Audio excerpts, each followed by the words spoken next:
Welcome to Guide Guru. We hope this video helps.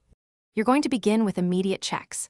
Verify your iOS is up to date and that you have enough storage, because widgets need system resources to render correctly. Next, force quit the app tied to the widget and restart your phone to clear temporary glitches. Once done, press and hold an empty area on the home screen and observe layout options. Make a mental note or screenshot of placements so you can revert if a widget move misbehaves.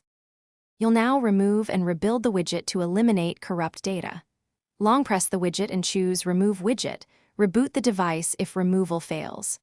After reboot, tap the plus icon, select the app, pick the proper widget size, and add it back to the home screen.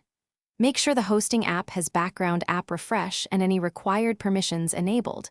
Without them, the widget can't fetch live content. This step resolves most content and update problems by forcing a fresh connection. Finish with advanced remedies only if re-adding didn't work. Reset home screen layout in settings to restore defaults, or delete and reinstall the app to clear persistent cache. Also toggle background, app refresh, and cycle airplane mode to reset network states that block widget updates. Finally, if it still fails, test the widget with another device or a different user account. This isolates whether the problem is device-specific, account-specific, or a wider. Thanks for watching.